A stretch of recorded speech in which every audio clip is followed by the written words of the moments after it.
ఈరోజే శుక్ర అమావాస్య. శుక్రవారం అమావాస్య తిథి కలిసి వస్తే దానిని శుక్ర అమావాస్య అని పిలుస్తారు. మరి ఎంతో విశేషమైన ఈరోజు ఈ కథను వింటే చాలు, జన్మల పాపాలు తొలగి కోటి జన్మల పుణ్యం వస్తుంది. పూర్వకాలంలో అంగరాజు అనే ఒక రాజు ఉండేవాడు. ఆయన ఎంతో మంచివాడు. ప్రజలను తన కన్న బిడ్డల వలె చూసుకుంటూ ఉండేవాడు. ఆయన భార్య పేరు నిషేధ. అతను ఎంతో మంచివాడు అయినప్పటికీ అతనికి సంతానం లేదు. ఆ బాధతో ఎంతో దుఃఖించేవాడు. అతనికి సంతానం లేకపోవడం వల్ల యజ్ఞం చేసేటప్పుడు తమ హవిర్భాగాలు తీసుకోవడానికి దేవతలు వచ్చేవారు కాదు. ఇక రాజుకు ఏం చెయ్యాలో తోచక సంతానం ఏ విధంగా కలుగుతుందో చెప్పమని గురువులను, ఋషి పుంగవులను అడిగాడు. వారందరూ పుత్ర కామేష్టి యాగం చేయమని సలహా ఇచ్చారు. ఆ విధంగా అంగరాజు పుత్ర కామేష్టి యాగం చేశాడు. దానివల్ల తన భార్య నిషేధ గర్భం దాల్చి ఒక కుమారుణ్ణి కన్నది. ఆ బిడ్డకు వేణుడు అనే పేరు పెట్టారు. ఆ బిడ్డ మృత్యుదేవత అంశమున పుట్టడం వల్ల క్రూరబుద్ధి కలిగింది. అతను బాల్యం నుంచే తన తోటి స్నేహితులను క్రూరంగా శిక్షించేవాడు. చాలా చెడ్డ పనులు చేస్తూ ఉండేవాడు. ఇక యుక్త వయసు వచ్చింది మొదలు క్షత్రియ కుమారుడు అవడం వల్ల వేటకు పోయి నోరులేని జీవాలను హింసించేవాడు. అంతేకాదు గోవులను కూడా బాధ పెట్టేవాడు. తన మాటకు ఎదురు చెప్పేవారిని ఇలా చెయ్యొద్దు అని చెప్పేవారిని క్రూరంగా శిక్షించేవాడు. ఇదంతా కూడా రాజుగారికి తెలిసింది. లేకలేక కలిగిన కుమారుడు ఇలా దుర్మార్గుడు అవడం వల్ల అంగరాజు ఎంతో బాధపడేవాడు. కుమారుణ్ణి పిలిచి ఎన్నో నీతులు బోధించేవాడు. ఒక్కోసారి కర్రతో కూడా బాధించేవాడు. ఇలా దండిస్తూ ఉంటే ఇంకా మొండివాడిగా మారి అందరినీ హింసించసాగాడు. ఎంత చెప్పినా తన స్వభావం మార్చుకోకపోవడం వల్ల అంగరాజుకి కుమారుడిపై విరక్తి కలిగింది. తన కుమారుడి వల్ల ప్రజలు చాలా ఇబ్బందులు పడుతున్నారని తెలిసి సహించలేకపోయాడు. ఒక వంక ప్రజల గురించి విచారం, మరొక వంక పుత్రుడిపై అసహ్యం. దీనివల్ల రాజుకు దిక్కుతోచగా ఒకరోజు రాత్రి ఎవరికీ చెప్పకుండా రాజ్యం వదిలి ఎక్కడికో పారిపోయాడు. తెల్లవారేదాకా అంగరాజు కనిపించకపోయేసరికి రాణి, మంత్రులు మొదలైన వారందరూ రాజు కోసం పలు చోట్ల వెతికారు. కానీ లాభం లేకపోయింది. రాజులేని రాజ్యంలో రాబందులు రాజ్యమేలతాయి అని తలంచి ఋషులు, మంత్రులు, ప్రజలు మొదలైన వారు అంగరాజు కుమారుడైన వేణుణ్ణి రాజుగా చేశారు. వేణుడికి పట్టాభిషేకం చేశారు. తనకు రాజ్యాధికారం వచ్చిన దగ్గర నుంచి వేణుడు మరింత దుర్మార్గుడిగా మారిపోయాడు. తన కంటికి ఎవరైనా స్త్రీ కనిపిస్తే వారిని చెరపట్టేవాడు. ఎవరైనా అడ్డం వస్తే అక్కడికక్కడే కత్తితో నరికేవాడు. ఇక ప్రజల పంటలపై పడి ధాన్యాన్ని దోచుకునేవాడు. అదే కాక ఆ రాజ్యంలో దొంగలు అధికమై ప్రజలను హింసించసాగారు. ప్రజలకు శాంతి అనే మాట లేకుండా పోయింది. ఆ రాజు ఎవరినీ లెక్క చేయక రోజురోజుకు దుర్మార్గుడిగా మారుతున్నాడు. యజ్ఞ యాగాది క్రతువులయందు హవిర్భాగం తనకే ఇవ్వాలని తాను దేవతలకు ఎంతమాత్రం తీసిపోనని వాదించేవాడు. ఇలా చేయని వారిని కఠినంగా దండించేవాడు. ఇక అప్పటి వరకు రాజకుమారుడు అని చూసినా ముళ్లకు కోపం అధికమైంది. రోజురోజుకు అఘాయిత్యాలు పెరిగిపోతున్నాయి. అతని దగ్గరకు వెళ్లి కొన్ని నీతి వాక్యాలు, ధర్మము బోధిద్దాము, వినకుంటే అప్పుడే శిక్షిద్దాము అని రాజు దగ్గరకు, వేణుడి దగ్గరకు మహర్షులు వెళ్లారు. వాళ్ళు ఇలా పలికారు: ఓ మహారాజా, నీవు ఈ విధంగా ప్రజలను బాధించడం తగదు. యజ్ఞ యాగాది క్రతువులను అడ్డగించడం తగదు. నీవు ఇప్పటికైనా మంచి మార్గంలో నడుచుకో, లేకపోతే నీ ప్రాణాలు నీకు దక్కవు అని కఠినంగా చెప్పారు. కానీ వారి మాటలు రాజు కొంచెం కూడా లెక్క చేయలేదు. వేణుడు ఋషులతో ఇలా పలికాడు: ఓహో, మీరేనా నన్ను చంపేది అని గట్టిగా అరిచాడు. ఎంత చెప్పినా దుష్టబుద్ధి మార్చుకోలేదు. నీవు ఈ క్షణమే మరణిస్తావు అని శపించారు ఆ మునులు. వెంటనే వేణుడి ప్రాణాలు పోయాయి. కుమారుడి మరణానికి నిషేధ మిక్కిలి దుఃఖించి కుమారుడి కళేబరం దగ్గరకు వెళ్లి ఆ శరీరాన్ని ఒకచోట భద్రంగా ఉంచింది. వారికి ఇక సంతానం లేనందున ఆ తరువాత రాజు అయ్యేవారు లేకుండా పోయారు. ఇక మంత్రులు, ప్రజలు మునుల దగ్గరకు పోయి రాజ్య సంరక్షణ చేయమని ప్రార్థించారు. ఆ మునులు తమ మంత్ర ప్రభావం వల్ల వేణుడి మృత శరీరం నుంచి ఒక పురుషుణ్ణి పుట్టించి అతనికి మృదురాజు అని పేరు పెట్టారు. ఆ మృదురాజు కేవలం విష్ణుమూర్తి అంశాన పుట్టినవాడు అవడం వల్ల బాల్యం నుంచి మంచి ప్రవర్తన ఉండేది. అతను పెరిగి పెద్దవాడయ్యాక ప్రజల అభిప్రాయం ప్రకారం ఋషులు అతనికి రాజ్య పట్టాభిషేకం చేశారు. ఇంతకు ముందు వేలుడి చెడు పనుల వల్ల దేవతలు కోపగించి వర్షం పడకుండా చేశారు. అందువల్ల భూమి ఫలింపకపోవడం చేత దేశంలో కరువు పెరిగింది. ప్రజలు తినడానికి తిండి లేక, దాహానికి నీరు లేక ఎంతో బాధపడసాగారు. ప్రజల కష్టాలు తీర్చకపోతే నా పరిపాలన దండగా అని మృదు చక్రవర్తి అనేక యజ్ఞాలు చేశాడు. దేవతలు మృదు చక్రవర్తి యొక్క ప్రవర్తన చూసి ఎంతో సంతోషించి వర్షాన్ని కురిపించారు. కానీ భూమి మాత్రం అలాగే ఫలించకుండా ఉంది. దీనికి కారణం ఏమిటి అని అనేక విధాలుగా భూదేవిని పూజించాడు మృదు చక్రవర్తి. అయినా భూదేవి శాంతించలేదు. భూమిని పంటకు అనువైన భూమిగా మార్చలేదు. దానివల్ల ఇంకా కరువు పెరిగింది. అన్నం దొరకక ప్రజలు నానా ఇబ్బందులు పడ్డారు. ఇలా తన ప్రయత్నాలన్నీ విఫలం అవడం చేత మృదు చక్రవర్తి కోపంతో భూమిని చీల్చి తీసుకువస్తానని, భూమిని ఫలించేలా చేస్తానని ప్రతిజ్ఞ చేశాడు. అతని ప్రతిజ్ఞ విన్న భూదేవి భయపడి గోరుపుం ధరించి సత్యలోకానికి పారిపోయింది. ఇక మృదు చక్రవర్తి పట్టు వదలక బాణం సంధించి భూదేవిని వెంబడించాడు. సత్యలోకంలో రక్షణ లేకపోవడం వల్ల భూదేవి కైలాసానికి పారిపోయింది. అక్కడ కూడా దిక్కులేక వైకుంఠానికి పారిపోయింది. అప్పుడు శ్రీ మహావిష్ణువు భూదేవిని చూసి, ఓ సాధ్వి, మృదు చక్రవర్తి నా అంశాన జన్మించి ఉన్నాడు కాబట్టి నేను అతనితో విరోధం పెట్టుకోలేను. నీవే అతన్ని శరణువేడు, అతను తప్ప ఎవ్వరూ నిన్ను రక్షించలేరు అని చెప్పాడు విష్ణువు.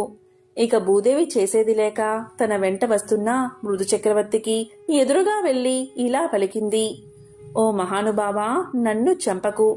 నేను ఇప్పుడు గోమాత రూపంలో ఉన్నాను. నా పాలు పితుకు, దానివల్ల నీకు కావలసినవన్నీ దక్కుతాయి. నన్ను రక్షించు అని పలికింది. ఇక మృదు చక్రవర్తి భూదేవి చెప్పిన ప్రకారం చేసి సర్వజనులకు కావలసినవన్నీ సమకూర్చాడు. అప్పట్నుంచి ఆ చక్రవర్తికి పృథ్వీ అనే నామం వచ్చింది. ఈ విధంగా జనులకు కావలసినవన్నీ సమకూర్చి ధర్మ మార్గాన అనేక సంవత్సరాలు రాజ్యాన్ని మృదు చక్రవర్తి పరిపాలించాడు. చివరకు శ్రీ మహావిష్ణువు యందు ఐక్యమయ్యాడు. కాబట్టి పరులను హింసించేవారు సమూలంగా నశిస్తారు. వంగా అను దేశంలో బబ్రు వాహనుడు అనే రాజు ఉండేవాడు. అతనిది విశాలమైన రాజ్యం. సమర్థవంతమైన పరిపాలనతో తన రాజ్యాన్ని శత్రువుల బారిన పడకుండా రక్షిస్తూ ధర్మ మార్గాన పాలన సాగిస్తూ ఉండేవాడు. అతని యుగం కృతయుగం అంటే సత్యయుగం కదా. భూమికి 4 దిక్కులా సత్యమే వర్ధిల్లేది. అలాంటి కాలంలో సత్యానికే పాఠాలు చెప్పే విధంగా పాలన సాగించేవాడు బబ్రు వాహనుడు. బబ్రు వాహనుడు అంటే అర్జునుడి కొడుకు కాదు, కేవలం పేరుకు మాత్రమే బబ్రు వాహనుడు. అతని కాలంలో రోగులు లేరు, పాపాత్ములు లేరు, దొంగలు లేరు, హంతకులు లేరు. అద్భుతమైన పాలన మాత్రమే ఉండేది. ఒకరోజు బబ్రువాహనుడు అడవికి వేటకు బయలుదేరాడు. 100 గుర్రాలపైన స్వారీ చేస్తూ వెంబడి 100 మిత్రులు, వందలాది మంది సైనికులు, వీరందరి అవసరాలు తీర్చే సేవకులు రాజును అనుసరించారు. అద్భుతమైన అట్టహాసం హడావిడితో వేట కొనసాగింది. ఎన్నో అడవి జంతువులను వేటాడుతూ ఆఖరికి ఒక లేడీపైన బాణం విసిరాడు బబ్రు వాహనుడు. ఆ లేడీ చాలా తిక్కలేడి. అది ఎంతగా గాయపడినా లెక్క చెయ్యక బాణపు వేగంతో పారిపోవడం మొదలుపెట్టింది. ఆ క్షణం రాజు ఒక సాధారణ వేటగాడిలా మారిపోయాడు. తన వెంట మిత్రులు ఉన్నారని, పరివారం ఉందని మరిచిపోయి తప్పించుకోబోతున్న లేడి వెంటపడి తాను కూడా వేగంగా పరిగెత్తాడు. చివరికి అడవిలో ఒంటరిగా మిగిలిపోయాడు. కాని ఎలాగోలాగా లేడిని పట్టుకోగలిగాడు. అయితే అందుకోసం చాలా సమయాన్ని కేటాయించాల్సి వచ్చింది. లేడి వెంట పరుగులు తీస్తున్నంతసేపు అతనికి ఆకలి దప్పికలు అర్థం కాలేదు. కాని లేడి చిక్కి లక్ష్యం పూర్తి కాగానే అతని ఆకలి దప్పికలు చుట్టూ ముట్టాయి. అంతసేపు లేడి కొరకు వేటాడిన రాజు ఆకలి దాహాలను తీర్చుకోవడం కోసం వెతుకులాట మొదలుపెట్టాడు. అదృష్టవశాత్తు అక్కడికి సమీపంలోనే ఒక సరస్సు కనబడింది.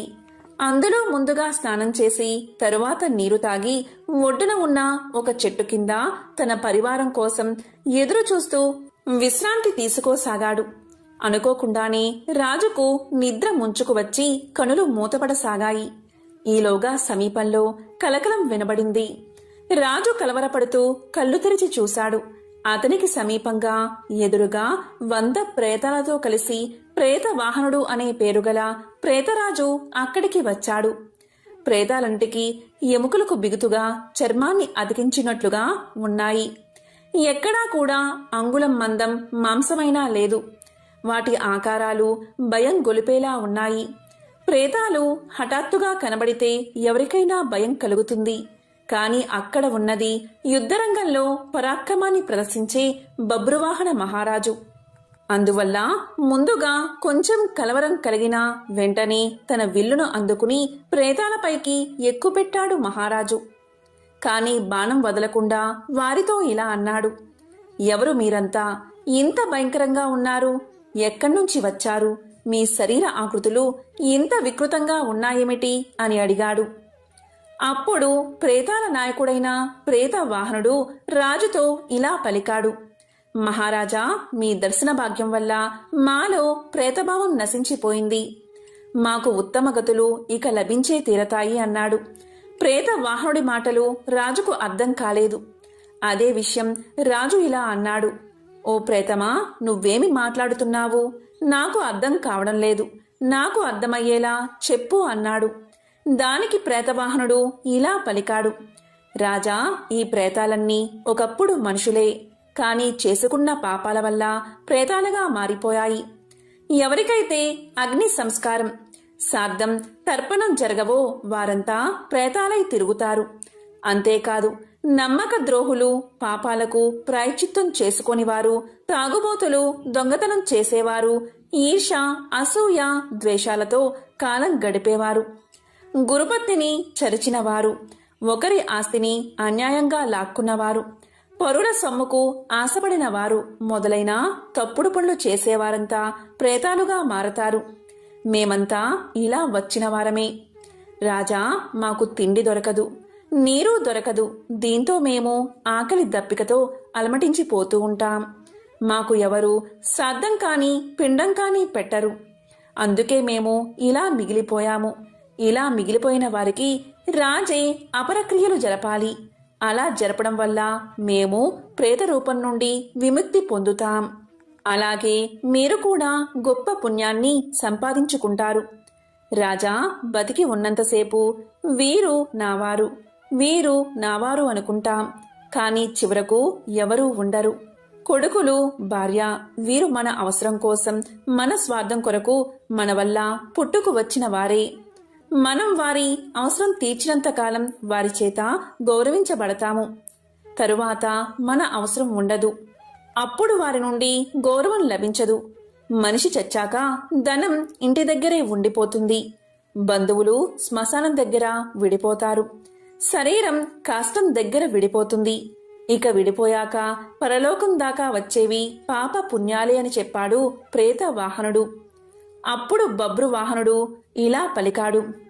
ఓ ప్రేతవాహన, చాలా తెలిసినవాడిలా మాట్లాడుతున్నావు. ఇంతకీ నీవు ఎవరు? నీవు మనిషిగా ఉన్నప్పుడు నీవు ఎవరు అని అడిగాడు. దానికి ప్రేతవాహనుడు ఇలా సమాధానం చెప్పాడు. ఓ రాజా, ప్రేతంగా మారడానికి ముందు నేను ఒక ధనికుడైన వైశ్యుణ్ణి.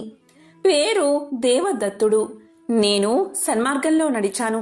దేవతారాధన చేశాను. తీర్థయాత్రలు తిరిగాను. దాన ధర్మాలు కూడా చేశాను. కాని నాకు అపరకర్మలు చేయడానికి మాత్రం ఎవరూ లేకుండా పోయారు. అందుకనే ఇలా ప్రేతానై తిరుగుతున్నాను.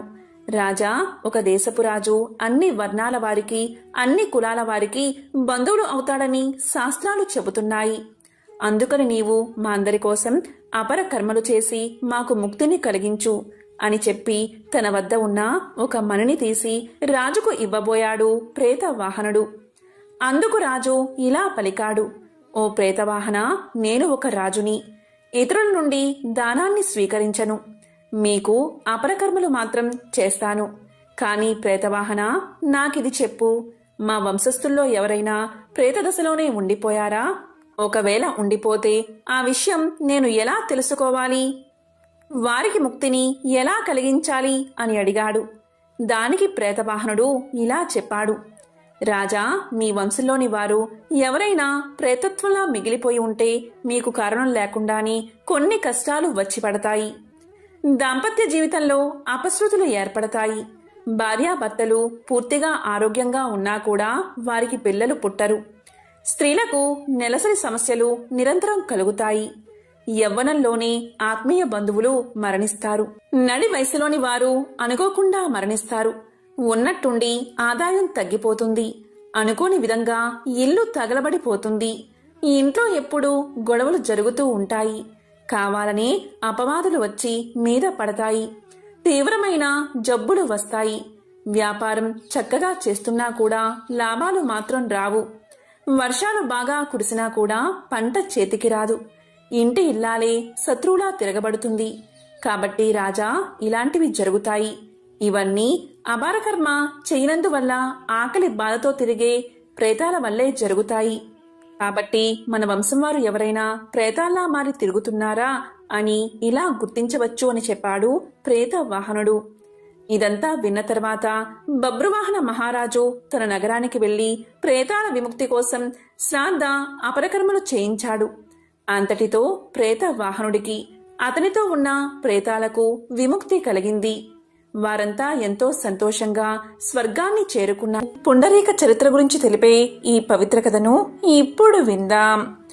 పూర్వం భరద్వాజ మునీంద్రుడు సూతుణ్ణి ఇలా అడిగాడు. ఓ సూత మహర్షి, మానవ జన్మ యొక్క పరమార్థం తెలుసుకోవాలి అంటే ఏం చెయ్యాలి? సంసార బంధం నుంచి విముక్తి కలిగించే దివ్య సాధనం ఏమిటి అని అడిగాడు. దానికి సూతుడు ఇలా సమాధానం చెప్పాడు. ఓ భరద్వాజ మునీంద్ర, కలియుగంలో మానవులు ముక్తిని పొందాలి అంటే ఏం చెయ్యాలో వివరించే ప్రాచీన ఇతిహాసాన్ని నీకు చెప్తాను. శ్రద్ధగా విను అని ఇలా చెప్పడం ప్రారంభించాడు. పూర్వకాలంలో పుండరీకుడు అనే పేరుగల ఒక బ్రాహ్మణుడు ఉండేవాడు. అతను బుద్ధిమంతుడు, విద్యావంతుడు, సంపన్న కుటుంబంలో పుట్టాడు. ఉపనయనం అయిన తర్వాత యథావిధిగా బ్రహ్మచర్యాన్ని పాటిస్తూ సమర్థులైన ఉపాధ్యాయుల దగ్గర వేద శాస్త్రాధ్యయనం చేశాడు. పుండరీకుడు చక్కటి తెలివితేటలు ఉన్నవాడు. కొంతకాలంలోనే వేదాధ్యయనం, శాస్త్ర పాఠాలు ముగించుకుని విద్యావంతుడై ఇంటికి చేరుకున్నాడు. ఇక తల్లిదండ్రులు విద్యావంతుడు, యుక్త వయసుడు అవడం వల్ల పుండరీకుడికి వివాహం చెయ్యాలని తలచి పుండరీకుణ్ణి ఇలా అడిగారు. వివాహం చెయ్యాలి అని తమ ఆశను పుండరీకుడికి చెప్పారు. దానికి పుండరీకుడు అతని తల్లిదండ్రులతో, తల్లిదండ్రులారా, తొందరపడకండి, నేను చెప్తాను అని ఏకాంతంగా ఒక ప్రదేశంలో కూర్చుని మానవ జీవితాన్ని విమర్శించుకున్నాడు. అతనికి సంసారం ఒక ముళ్ళ పొదలా అనిపించింది. తల్లిదండ్రులను, అన్నదమ్ములను, మిత్రులను అందర్నీ వదిలిపెట్టి ఇల్లు వదిలి దేశ సంచారం కోసం బయలుదేరాడు. అక్కడా ఇక్కడా దొరికే కాయలు తింటూ ఆకలి తీర్చుకుంటూ ఇలా అనుకున్నాడు. జీవితం నీటి బుడగ వంటిది. ఈ జీవితాన్ని ఎవరూ నమ్మకూడదు. క్షణక్షణానికి మారిపోయే శరీర స్థితిని నమ్మి బతకడం అనేది అర్థం లేనిది. శరీరం, అందం శాశ్వతం కాదని పురాణం చెప్పిన ప్రకారం ఈ భూమి మీద ఉన్న తీర్థాలు సేవించాలని నిర్ణయించుకున్నాడు పుండరీకుడు. ఇక గంగా, యమున, గోదావరి మొదలైన నదుల్లో మునిగి క్షేత్రాల్లో నివసించి ఆయా దేవతలను దర్శించి సాత్విక ఆహారాన్ని భుజిస్తూ అలా ఇలా తిరుగుతూ చివరికి శాలిగ్రామం అనే పుణ్యక్షేత్రాన్ని చేరుకున్నాడు. అక్కడ భక్తులను, పుణ్యజలాలను చూసి ముచ్చటపడ్డాడు. ఇది నా నిర్ణయానికి అనుగుణంగా ఉందని అక్కడ బసను ఏర్పాటు చేసుకున్నాడు. తాను గురువుల వల్ల తెలుసుకున్న ప్రాణాయామం మొదలైన యోగా శాస్త్రాన్ని ఆచరణలో పెట్టి తీర్థ స్నానం, భగవద్ధ్యానం సంకల్పం చేస్తూ అక్కడ చాలా కాలం గడిపాడు. అలా ఉండగా ఒకరోజు నారద మహాముని అక్కడికి చేరుకున్నాడు. దీంతో పుండరీకుడు నారదుని యొక్క దివ్య తేజస్సును చూసి ఆశ్చర్యంతో నారదుడికి స్వాగతం చెప్పి తన పర్ణశాలకు తీసుకుని పోయాడు. ఇక స్వాగత మర్యాదలన్నీ చేసి ఆసనంపై కూర్చోబెట్టాడు. అప్పుడు నారదుడు ఆనందంతో ఆసనంపై కూర్చుని మౌనంగా పుండరీకుణ్ణి పరిశీలనగా చూశాడు. దాంతో పుండరీకుడు ఇలా పలికాడు, మహాత్మా, మీరు ఎవరు? నన్ను తరింపచేయడానికి ఈ రూపంలో వచ్చిన శ్రీమన్నారాయణుడే అనుకుంటున్నాను అని అనగా నారదుడు ఇలా పలికాడు, పుండరీక, నన్నందరూ నారదుడు అని పిలుస్తారు. నేను నిన్ను చూద్దామని వచ్చాను. భక్తి శ్రద్ధలు కల భక్తుణ్ణి చూస్తే పుణ్యం వస్తుందని భగవంతుడే అన్నాడని చిరునవ్వుతో నారదుడు చెప్పాడు. ఇక నారదుడి మాటలు వినగానే పుండరీకుడు లేచి తన 2 చేతులు జోడించి నమస్కారం చేసి, నారద మహర్షి, నా జన్మ సార్థకమైనది. మీ దర్శనం దైవ దర్శనమే నాకు. కాబట్టి నాకున్న సందేహాలను తీర్చండి అని ఇలా పలికాడు. ఓ నారద మహర్షి, పరమార్థ సాధనకు ప్రధానమైన సాధన ఏదో, మానవ జన్మకు సంసార విముక్తికి చేయవలసిన కార్యమేంటో తెలిపి నన్ను ధన్యుణ్ణి చెయ్యండి అని ప్రార్థిస్తున్నాను అన్నాడు. ఇక నారద మహర్షి, పుండరీక, కూర్చో, చెప్తాను అన్నాడు. ఇక పుండరీకుడు పరమానందంతో కూర్చున్నాడు. పరమాత్మ జ్ఞాన విషయాన్ని నారదుడు ఇలా చెప్పాడు. పుండరీక, శాస్త్రాలు చెప్పిన కర్మలు చాలానే ఉన్నాయి. అలాగే ధర్మ మార్గాలు కూడా అనేకం ఉన్నాయి. ఒక్కొక్కరు ఒక్కొక్క విధంగా చెప్పిన మతము కూడా ఉంది. అదంతా అలా ఉండని వాటన్నిటి గురించి నా తండ్రి చెప్పిన పరమ రహస్యమైన ఆధ్యాత్మిక తత్వ విషయాన్ని, సంసార బంధం నుండి విడుదల కలిగించేది అయిన విషయాన్ని చెప్తాను విను అని ఇలా చెప్పసాగాడు. పుండరీక, నారాయణుడే పరబ్రహ్మ, పరతత్వం, పరంజ్యోతి, సర్వజీవుల ఆత్మ పరమాత్మ నారాయణుడే. ఈ జగత్తు లోపల పైన వ్యాపించి ఉన్నది నారాయణుడే. ఓం నమో నారాయణాయ, ఓం నమో నారాయణాయ అని నిశ్చలమైన మనస్సుతో నిత్యము ధ్యానం చేస్తూ జపిస్తే చాలు. అదే పరమజ్ఞానం. దీన్ని తెలిపే పరమార్థమూ లేదు అని చెప్పాడు నారదుడు. అన్ని శాస్త్రాలను, అన్ని మతాలను, అందరి శాసనాకారులు చెప్పింది పరిశీలించి నేను చెప్పేది ఇది ఒక్కటే. కాబట్టి పుండరీక, అదా ఇదా అని భ్రాంతిని కలిగించే శాస్త్ర వాక్యాలు మర్చిపో. నారాయణ్ణే ధ్యానించు. అలా చేస్తే విష్ణు సాన్నిధ్యాన్ని పొందుతావు. ఓం నమో నారాయణాయ అనే మంత్రాన్నే జపించు. ఇదే సర్వార్థ సాధనమని చెప్పి నారదుడు వెళ్ళిపోయాడు.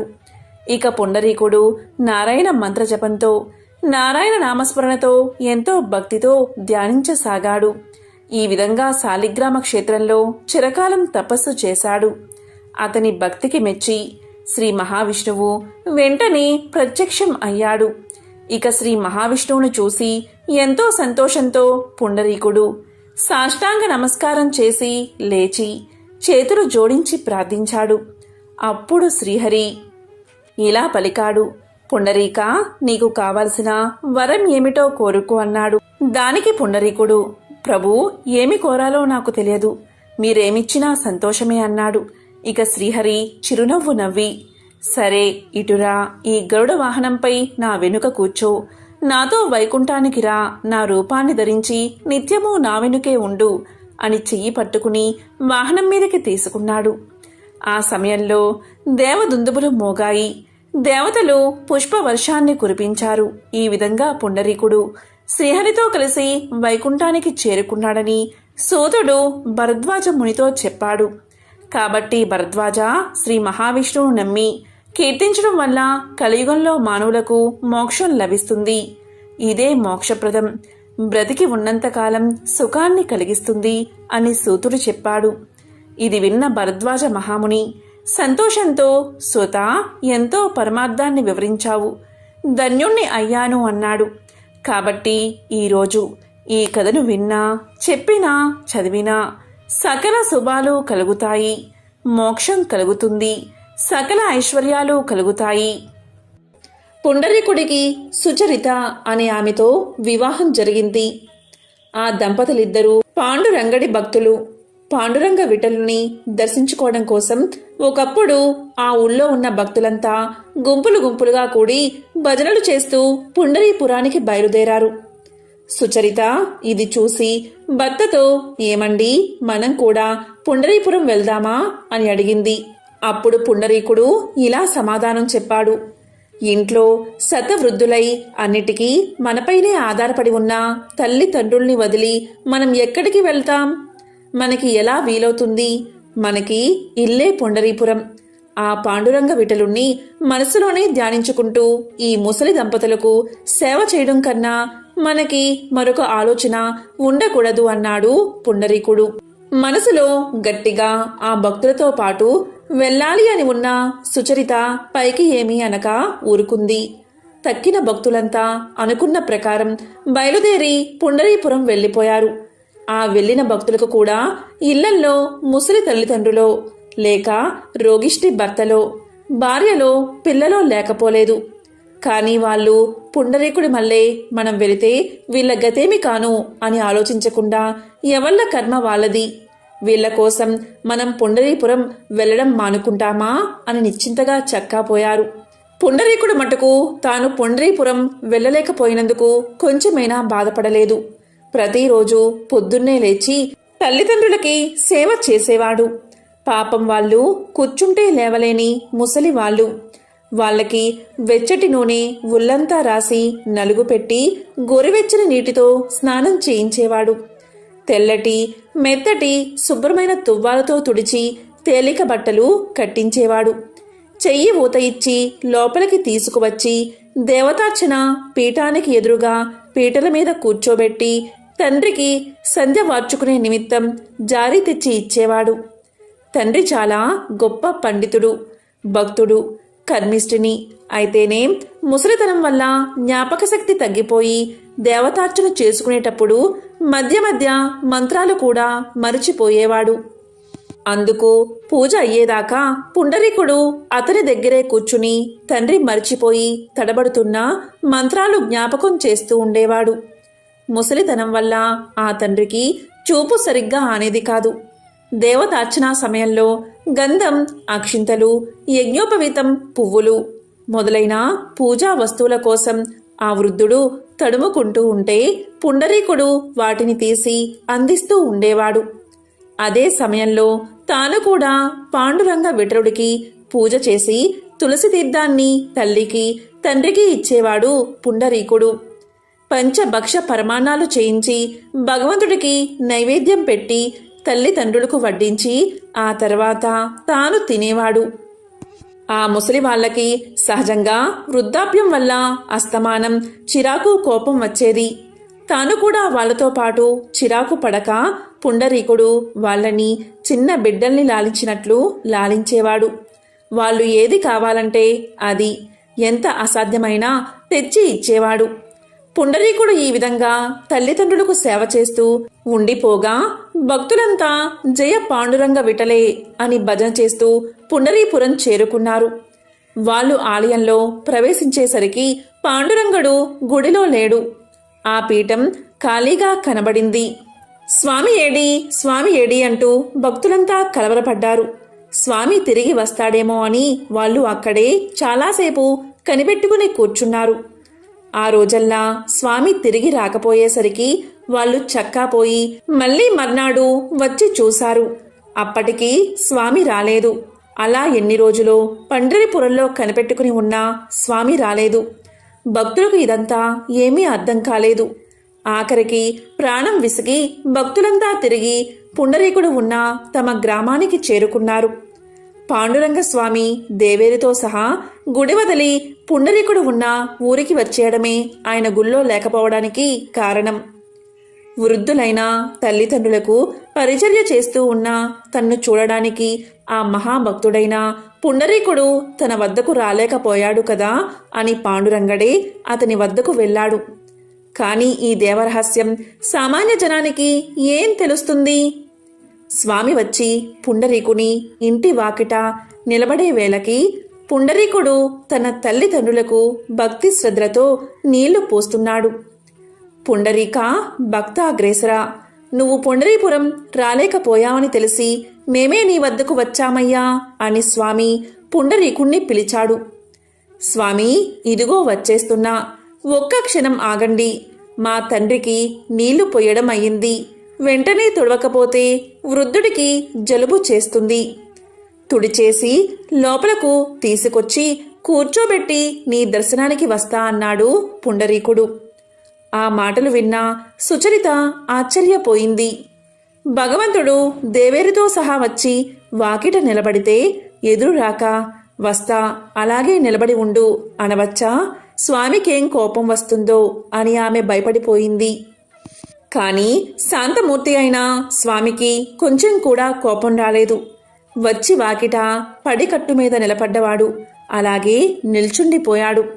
మరి కొంతసేపటికి పుండరీకుడు తల్లిదండ్రుల్ని లోపలికి తీసుకువెళ్లి ఉతికి ఉంచిన బట్టలు కట్టించి దేవతార్చన పీఠానికి ముందు పీటలపై కూర్చోబెట్టి జారి దగ్గర పెట్టి ఒక్క క్షణంలో వస్తానని తల్లిదండ్రుల అనుమతి తీసుకుని అప్పుడు పాండురంగ స్వామికి స్వాగతం ఇవ్వడానికి బయటకు వచ్చాడు. పిలవగానే వెళ్ళక ఇంత ఆలస్యం చేయడం, పైగా పని చూసుకువచ్చే వరకు ఉండమనడం ఎంత పొరపాటు! అందులోనూ కేవలం స్వామితోనా ఇటువంటి జవాబు చెప్పడం?